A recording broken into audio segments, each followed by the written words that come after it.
Bab 36. Tetap jadi adikmu di kehidupan mendatang. Kamu. Justian Chang menatap Mileye, wajahnya berubah ungu karena marah. Kalau Mileye tidak ada di panggung 9 boneka, dia pasti sudah bergerak. Karena Akademi Changmu memiliki peraturan, selama seseorang berada di panggung 9 boneka, tidak ada yang bisa mengganggu, terutama Akademi Changmu. Terus terang, penilaian ini dibuat oleh leluhur Akademi Changmu karena takut kalau tutor dan tetua akademi akan melewatkan jenius yang sebenarnya. Oleh karena itu, meskipun amarah Justian Chang sudah hampir meledak, dia tidak berani melakukannya. Di atas panggung 9 boneka, Mileye tidak peduli dengan Justian Chang, tetapi melihat sekeliling dan melihat boneka-boneka kayu yang tidak bergerak. Dia memikirkannya sejenak lalu bertanya, "Sekarang, apakah aku sudah memenuhi syarat?" Memenuhi syarat. Di bawah panggung 9 boneka, Justian Chang mencibir, "Kamu menghancurkan pedang boneka kayu ini dengan cara curang, ini namanya memenuhi syarat." "Kamu." Mileye menatap Justian Chang dengan dingin dan menyela perkataannya, "Curang. Apakah kamu punya bukti?" Justian Chang berkata dengan marah, "Bukti? Kamu yang hanya alam perubahan energi, bagaimana bisa membuat pedang kayu itu menghilang dalam sekejap? Kamu masih mengatakan kamu tidak curang?" Mileye melihat sekeliling dan menghela napas. "Aku akhirnya mengerti kenapa formasi ini tidak ada yang bisa bobol selama bertahun-tahun. Ternyata membobol formasi berarti curang, cekak. Aku sudah belajar banyak." Kembali terdengar suara-suara di sekitar yang berbisik. Pada saat ini, seorang siswa Akademi Changmu tiba-tiba datang ke Mileye. Dia melirik Mileye. "Kamu hanya seorang alam perubahan energi, bagaimana kamu bisa membobol formasi 9 boneka ini?" Mileye menatap langsung ke arah siswa itu. "Tapi sudah berhasil kubobol." Murid itu menggelengkan kepalanya. "Pasti ada yang aneh dengan ini. Seperti yang dikatakan oleh tetua Justian Chang, kamu pasti menggunakan beberapa metode khusus." Mendengar ini, para siswa di sekitar Akademi Changmu mengangguk. Secara alami, mereka tidak akan percaya bahwa seseorang dapat mematahkan formasi 9 boneka, apalagi memecahkannya dengan mudah. Karena ketika mereka bergabung dengan Akademi Changmu, mereka bahkan tidak berani memikirkannya. Bahkan beberapa jenius super yang dipimpin oleh halaman dalam Akademi Changmu juga tidak dapat melewati formasi 9 boneka ini pada waktu itu. Sedangkan pria di depan mereka ini, bagaimana mungkin bisa? Curang.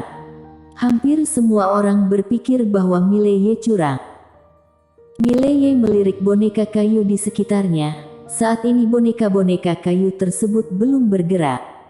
Setelah merenung sedikit, dia bertanya dalam hatinya, "Senior, apakah ini termasuk curang?"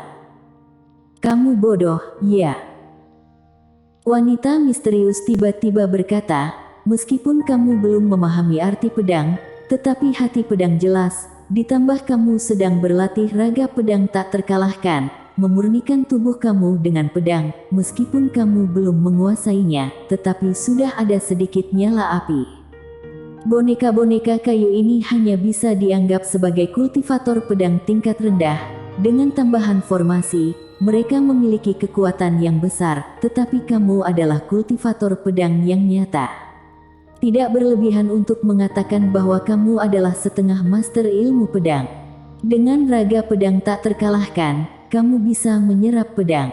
Kalau mereka bukan kultivator pedang, kamu mungkin harus bekerja lebih keras, tetapi kalau itu kultivator pedang, kamu memang musuh mereka. Mendengar ini, Mileye tersenyum kecut. Alasan mengapa dia menanyakan itu adalah karena terlalu mudah untuk menang. Namun, sekarang setelah dia mendengar apa yang dikatakan wanita misterius, dia sudah benar-benar paham. Sampai di sini, dia melihat ke Justian Chang dan hendak berbicara. Pada saat ini, seorang pria parubaya tiba-tiba muncul di lokasi. Melihat pria parubaya itu, beberapa siswa dari Akademi Changmu buru-buru membungkuk dalam-dalam dan berkata serempak, "Hormat pada Wakil Dekan Dwi Kali." Bahkan Jastian Chang juga segera memberi hormat. Wakil Dekan. Di dalam Akademi Changmu, ada 3 wakil dekan, dan ketiga wakil dekan ini adalah figur kekuasaan yang nyata. Dwi Kali. Mileye melirik Dwi Kali di depannya, hatinya bergetar. Kekuatan orang ini tidak terukur. Kekuatan pria di depannya ini mungkin hanya sedikit lebih rendah dari ketua Paviliun 9 di kapal awan. Bos yang sebenarnya akhirnya keluar. Namun, ini juga tujuannya. Tujuannya membobol formasi 9 boneka adalah untuk membiarkan bos Akademi Changmu keluar. Dwi Kali melirik Jastian Chang di sebelahnya. Urusan publik adalah urusan publik, urusan pribadi adalah urusan pribadi. Menggunakan kepentingan publik untuk keuntungan pribadi paling tidak disarankan. Mulai sekarang, kamu tidak lagi bertanggung jawab atas masalah penerimaan murid. Pergilah ke belakang akademi untuk melapor. Mendengar ini, wajah Jastian Chang tiba-tiba menjadi pucat, dan dia buru-buru memberi hormat dengan hormat. "Wakil Dekan, orang ini belum mencapai alam energi perlindungan, bukan salahku menghentikannya, aku." Dwi Kali menyela Jastian Chang, "Aku tidak tahu dendam apa yang kamu miliki dengannya, tetapi merekrut siswa terkait dengan kemakmuran masa depan Akademi Changmu. Bagaimana bisa kamu mencampurnya dengan dendam pribadi? Tidak usah bicara lagi." Ekspresi Jastian Chang sangat jelek, tetapi dia tidak berani mengatakan apa-apa. Dia tidak pergi, dia hanya minggir dan menatap Mileye. Dwi Kali menoleh untuk melihat Mileye. Mileye sedikit membungkuk untuk memberi hormat. "Salam, Wakil Dekan." Wakil Dekan memandang Mileye. "Meskipun aku tidak tahu bagaimana kamu menghancurkan pedang kayu itu, fondasi dan kekuatanmu cukup untuk bergabung dengan Akademi Changmu. Aku..." Berbicara sampai di sini, alisnya tiba-tiba berkerut. Dia sepertinya menyadari sesuatu, berjalan cepat ke Mileye, dan meletakkan satu tangan di bahu Mileye. Di tubuh Mileye, pedang langit suci diam-diam menghilang. Segera, Dwi Kali menarik tangannya. Dia menatap Mileye dalam-dalam. "Kamu tidak punya pusat energi." Pada saat ini, semua orang di sekitar tercengang. Jastian Chang juga sedikit terpana, tetapi dalam sekejap mata, tawanya langsung meledak. Mileye terdiam dan bertanya dalam hatinya, "Senior, mengapa kamu menjauhkan pedang langit suci? Apa karena tidak bisakah mengungkapkan pusat energi spesialku ke dunia luar?" "Tentu saja tidak boleh." Wanita misterius berkata, "Metode ini terlalu mengejutkan dunia.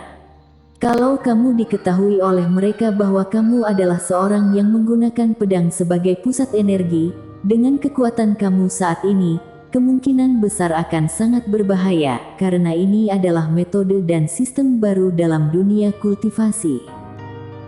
Mendengar ini, Mileye berpikir sejenak dan merasa masuk akal, lalu dia mengangguk.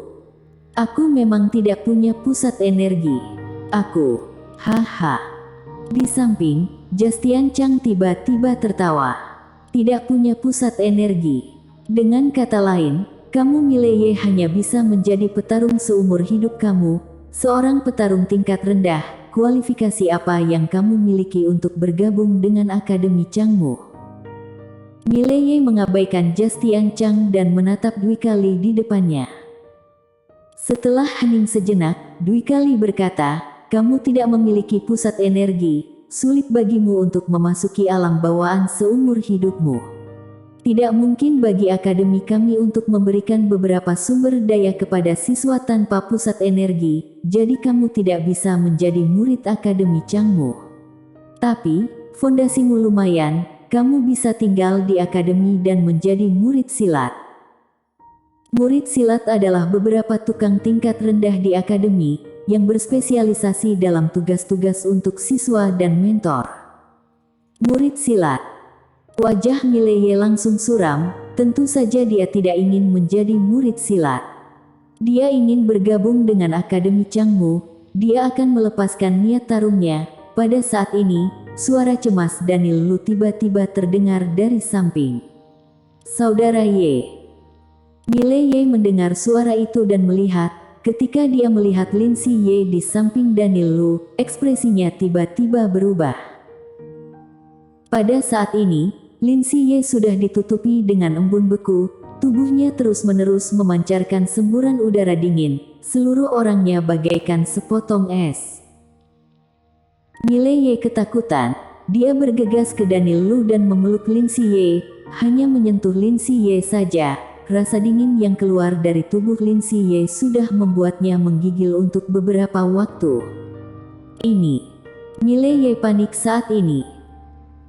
Seolah teringat akan sesuatu, dia tiba-tiba menatap Dwi Kali tidak jauh, dan memohon dengan berkata, "Senior, tolong biarkan dokter Akademi Changmu untuk memeriksa adikku." Dwi Kali melirik Lin Si Ye dan menggelengkan kepalanya. Hanya ada 3 master pengobatan di Akademi Changmu, bagaimana mereka bisa dengan mudah keluar untuk memeriksa penyakit? Ada kurang dari 10 master pengobatan di seluruh kerajaan Jiang, dan ada 3 di Akademi Changmu. Orang-orang ini dapat dikatakan sebagai harta negara, terlalu sulit untuk mengundang mereka. Bahkan dia sendiri pun mungkin tidak akan dapat mengundang master pengobatan. Kalaupun dia bisa, dia harus membayar harga tertentu. Sedangkan pemuda di depannya tidak memiliki nilai sama sekali, bagaimana dia bisa membayar harga tertentu untuk mengundang master pengobatan itu? Mileye ingin mengatakan sesuatu, tetapi Dwi Kali menggelengkan kepalanya. Pusat energi kamu rusak, langkahmu hanya bisa berhenti di alam perubahan energi selama sisa hidupmu. Kalau kamu mau, kamu bisa tinggal di Akademi Changmu sebagai murid silat. Kalau tidak mau, pergilah segera. Setelah selesai berbicara, dia pergi. Pusat energi Mileye yang rusak tidak memiliki nilai bagi Akademi Changmu. Pada saat ini, Mileye tiba-tiba berdiri di depan Dwi Kali dengan menggendong Lin Si Ye, yang napasnya semakin lemah. Mileye berlutut dengan satu lutut. Dia menatap Dwi Kali dengan mata merah. Kalau Akademi Changmu bersedia menolong adikku, seumur hidup aku, Mileye, aku akan melakukan apapun untuk Akademi Changmu, tidak akan pernah menolak. Dwi Kali memandang Mileye. Setelah beberapa saat, matanya berangsur-angsur menjadi dingin. Kamu tidak memenuhi syarat. Setelah selesai berbicara, dia berbalik dan menuju ke atas gunung. Masih ada yang ingin Mileye katakan pada saat ini. Kakak. Lin Si Ye dalam pelukan Mileye tiba-tiba berkata dengan sedih, tidak usah diobati. Kak, cepatlah bangun. Air mata terus mengalir di mata Lin Si Ye, air mata ini ternyata berwarna biru es. Lin Si Ye memeluk Mileye dengan erat. Dia sangat sedih, bukan untuk dirinya sendiri, tetapi untuk kakaknya. Mana pernah kakaknya berlutut, dia tidak ingin berobat lagi. Mileye merosot di tanah dan memeluk Lin Si Ye, yang semakin dingin di lengannya. Dia memeluknya begitu erat, seluruh tubuhnya gemetar, air mata di matanya meluap seperti tanggul, lalu dia menangis seperti anak kecil. Maafkan kakak tidak berguna, maaf. Di lengan Mileye, Lin Si Ye menekan kepalanya dengan kuat ke dada Mileye, seluruh tubuhnya menjadi semakin dingin, napasnya juga menjadi semakin lemah. Lin Si Ye memeluk Mileye dengan erat. Dia menatap Mileye dengan senyum di wajahnya. Kakak, jangan menangis. Bisa mati dalam pelukan kakakku, aku sudah sangat bahagia. Mileye memeluk Lin Si Ye dengan erat, hatinya bagaikan teriris pisau, pedang langit suci terus bergetar di tubuhnya, seluruh tubuhnya diambang kehancuran. Lin Siye memegang pipi Mileye dengan kedua tangannya. Dia hanya melihat Mileye seperti itu, lalu tiba-tiba tersenyum. Kak, setelah aku mati, bawalah abuku di sampingmu, aku ingin bersamamu sepanjang hidupku. Satu lagi, hiduplah dengan baik, kakak harus hidup dengan baik. Saat dia mengatakan itu, matanya perlahan tertutup, napasnya menjadi semakin lemah. Kak, aku akan tetap menjadi adikmu di kehidupan mendatang. Bersambung.